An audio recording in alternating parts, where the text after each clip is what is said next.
আসসালামু আলাইকুম, সবাইকে স্বাগত জানাচ্ছি বিডি ভিউজে। আপনাদের সঙ্গে আছি আমি সুরভি দিবা।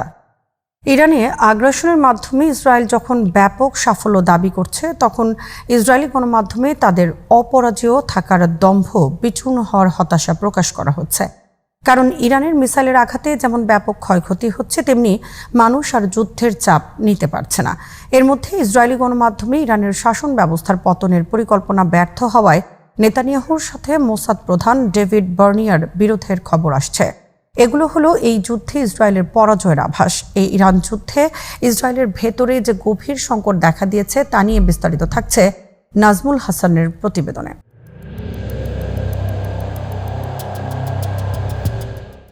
The new York Times report করেছিল, জানুয়ারি মাসে মোসাদ প্রধান ডেভিড বার্নিয়া মার্কিন কর্মকর্তাদের কাছে একটি পরিকল্পনা পেশ করেছিলেন। সেই পরিকল্পনায় বলা হয়েছিল, ইরানি শাসনের শীর্ষ নেতাদের নির্মূল করার পর সেখানে একটি সফল অভ্যুত্থান ঘটানো হবে। প্রধানমন্ত্রীর অনুমোদন নিয়ে মোসাদ প্রধান ওয়াশিংটনে এই ধরনের বার্তা নিয়ে যান। ইরানের সরকার ব্যবস্থার পতনের প্রকল্প ব্যর্থ হওয়ার মধ্যে ইসরায়েলি সেনাপ্রধান ইয়ার জামিল নিরাপত্তা মন্ত্রিসভাকে সতর্ক করে বলেন, সামরিক বাহিনী ভেতর থেকে ভেঙে পড়তে পারে। সামরিক বাহিনীতে ভয়াবহ জনবল সংকটের বিষয়টি তিনি তুলে ধরেন।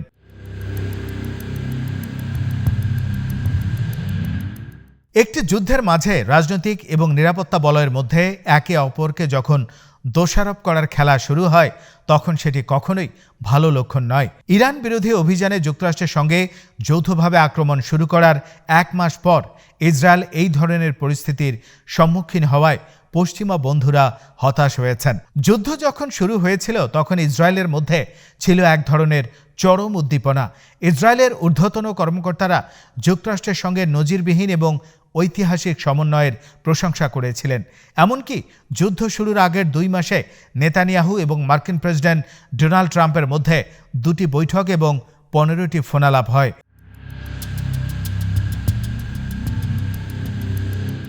ইসরায়েলি ও মার্কিন বাহিনী এরপর ইরানে ব্যাপক বোমাবর্ষণ শুরু করে। তারা ইরানের শীর্ষস্থানীয় রাজনৈতিক, ধর্মীয় ও সামরিক ব্যক্তিত্বদের হত্যা করে। নিরাপত্তা অবকাঠামো, সামরিক শিল্পকেন্দ্র ও উৎক্ষেপণ কেন্দ্রগুলো ধ্বংস ও ক্ষতিগ্রস্ত করে। সেই সঙ্গে তেল ডিপো, গ্যাস ক্ষেত্র সহ বিভিন্ন বেসামরিক ও সরকারি ভবনকেও লক্ষ্যবস্তু করা হয়।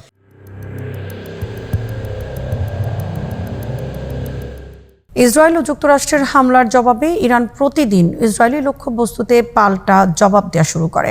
কঠোর সেন্সরশিপের কারণে ইসরায়েলি পক্ষের ক্ষয়ক্ষতির পরিমাণ জানা কঠিন হয়ে পড়ে। ইসরায়েলের বেশ কিছু কৌশলগত লক্ষ্যবস্তু ক্ষতিগ্রস্ত হয়েছে, যার মধ্যে রয়েছে দিমোনা পারমাণবিক চুল্লি এলাকা, হাইফা তেল শোধনাগার এবং বেন গুরিয়ন বিমানবন্দর। এর বাইরে ইসরায়েলিরা গত 4 সপ্তাহ ধরে বম্ব শেল্টার এবং সেফ রুমের দিকে ছুটছে। যুদ্ধের শুরুর দিনগুলোর তুলনায় এখন আরও বেশি ভয় ও আতঙ্কের মধ্যে থাকতে হচ্ছে।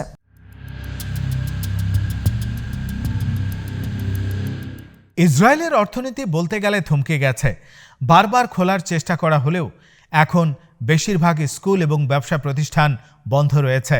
বিশ্লেষকরা বলছেন, ইরানি হামলায় ইসরায়েল অবশ্যই কেঁপে উঠছে, তবে এখনও তা ভেঙে পড়েনি। ইসরায়েলি জনসাধারণের একটি অংশের কাছে যুদ্ধ এখনও বেশ জনপ্রিয়। জায়নবাদী বিরোধী দলগুলো যুদ্ধের জন্য উৎসাহ যোগাচ্ছে, যা নেতানিয়াহুর অবস্থানকে কিছুটা হলেও শক্তিশালী করছে।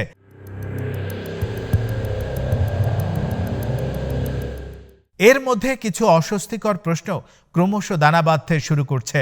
যুক্তরাষ্ট্রের অংশগ্রহণ আছে এমন একটি যুদ্ধ থেকে আসলে কি অর্জন হচ্ছে, এই প্রশ্ন উঠেছে।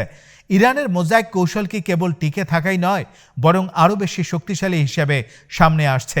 ইরানের এই শক্তি প্রদর্শনের জন্য কতটা মূল্য দিতে হয় তা নিয়েও অনেকে উদ্বিগ্ন। ইসরায়েলের উপর আঘাতের ধরন এবং নতুন নতুন ক্ষেপণাস্ত্রের ব্যবহার দেখে বোঝা যাচ্ছে, পাল্টা জবাব দেওয়ার ক্ষেত্রে ইরানের সক্ষমতা প্রত্যাশা ছাড়িয়ে গেছে। ইসরায়েলি এবং মার্কিন ক্ষেপণাস্ত্র, ইন্টারসেপ্টর বা প্রতিরোধ ব্যবস্থার মজুদ ফুরিয়ে আসায় উদ্বেগ বাড়ছে। এর পাশাপাশি লেবাননের হিজবুল্লাহর বিরুদ্ধে ইসরায়েলের জন্য একটি অতিরিক্ত ফ্রন্ট খুলে গেছে।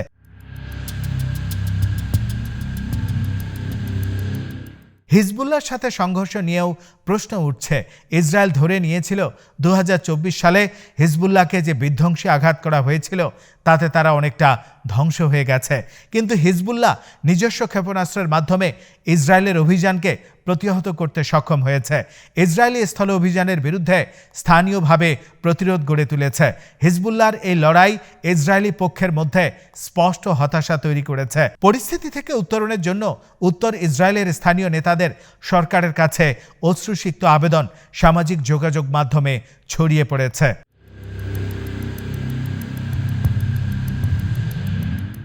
একথা সত্য, ধ্বংস করার এবং ক্ষতি করার ক্ষেত্রে ইসরায়েলের সক্ষমতা প্রশ্নাতীত। 10 লাখ লেবানিজ বাস্তুচ্যুত হয়েছে।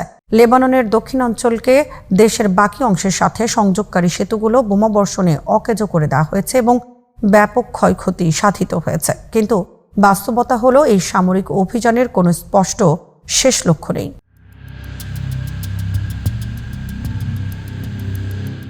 সামরিক হঠকারিতায় গাজায় ইসরায়েলের মৃত্যু এবং ধ্বংসলীলার পরও হামাস এখনও টিকে আছে। ইসরায়েল একচেটিয়াভাবে সামরিক পদক্ষেপ গ্রহণ করে, যার সাথে বাস্তবসম্মত কোনো রাজনৈতিক পরিকল্পনা থাকে না। ইরানের ক্ষেত্রেও তাই হয়েছে।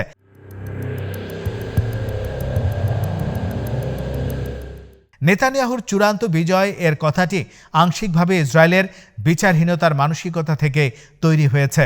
যে কোনো অপরাধ করে পার পেয়ে যাওয়ার ক্ষমতা তাদের মনে এই ধারণা তৈরি করেছে তারা চরমতম সমাধানগুলো অনুসরণ করতে পারে। এর পাশাপাশি ইসরায়েলের সমাজ, রাষ্ট্রনীতি এবং গণমাধ্যমেও পরিবর্তন এসেছে।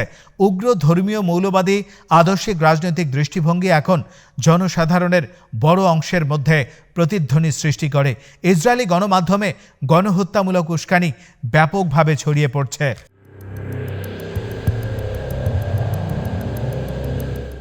ইসরায়েলের সামরিক বাহিনী এবং অন্যান্য নিরাপত্তা সংস্থার উচ্চ পদস্থ স্তরে বর্তমানে ধর্মীয় বসতি স্থাপনকারী শ্রেণীর ব্যাপক উপস্থিতি লক্ষ্য করা যাচ্ছে। এদের মধ্যে উল্লেখযোগ্য কিছু সদস্য হলেন অভ্যন্তরীণ নিরাপত্তা সংস্থা শিন বেতের প্রধান ডেভিড জিনি, ইসরায়েলি সেনাবাহিনীর সেন্ট্রাল কমান্ড প্রধান আভি ব্লোদ এবং অধিকৃত অঞ্চলের সরকারি কর্মকাণ্ডের সমন্বয়কারী ইয়োরাম হালেভি, যারা মূলত ফিলিস্তিনিদের দৈনন্দিন জীবন তত্ত্বাবধান করে। গুরুত্বপূর্ণ বিষয় হলো এই পরিবর্তনগুলো ক্রমশ ইসরায়েলের জাতীয় নিরাপত্তা চিন্তা ভাবনাকে প্রভাবিত করছে।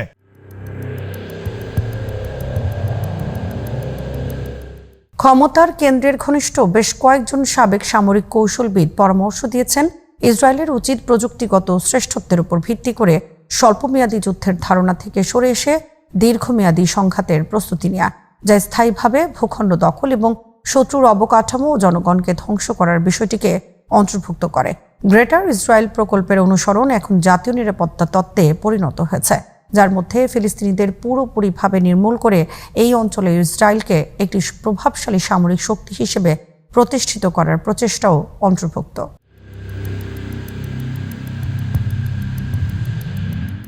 ইরানের সাথে এই যুদ্ধের সমাপ্তি টানার ক্ষেত্রে ইসরায়েল একটি বড় বাধা। ইসরায়েল উত্তেজনা উস্কে দেয়া এবং যে কোনো আলোচনা বা যুদ্ধবিরতির প্রচেষ্টাকে নস্যাৎ করা অব্যাহত রাখবে। এমনকি তারা মার্কিন যুক্তরাষ্ট্রকে স্থল অভিযানে নামানোর জন্য প্ররোচিত করবে। ইসরায়েলের স্বার্থ এই যুদ্ধের সমাপ্তি এবং এর ঝুঁকি কমানোর পক্ষগুলোর স্বার্থের সম্পূর্ণ বিপরীত।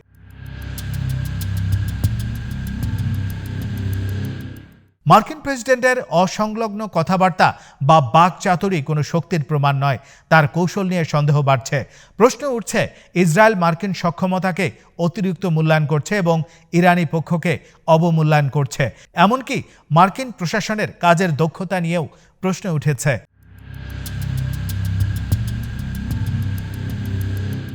ইসরায়েলের সমস্যা হলো মার্কিন যুক্তরাষ্ট্র যে কোনো সময় তল্পিতল্পা গুটিয়ে বিদায় নিলে তাদের দূরের বাড়িতে ফিরে যাওয়ার সিদ্ধান্ত নিতে পারে, আর ইসরায়েলকে ইরানের আক্রমণের মুখে ফেলে রেখে যাবে।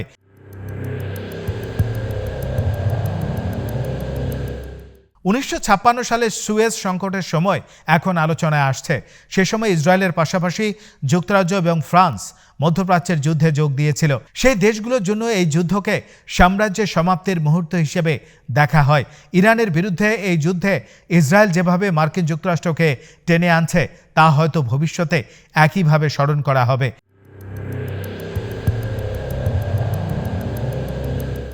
ইসরায়েল এমন এক মুহূর্তে যুক্তরাষ্ট্রের উপর তাদের নির্ভরশীলতা প্রদর্শন করছে যখন তারা সক্রিয়ভাবে যুক্তরাষ্ট্রের বৈশ্বিক পতনের প্রক্রিয়াকে ত্বরান্বিত করছে। একই সাথে মার্কিন জনগণের কাছে ইসরায়েলের প্রতি সমর্থন দিন দিন কমে আসছে, যা ইসরায়েলের জন্য অশনি সংকেত। পরিস্থিতি এমন জায়গায় গিয়ে দাঁড়িয়েছে, ইসরায়েল সম্ভবত নিজের জন্য এক নাটকীয় পতনের পথ তৈরি করছে।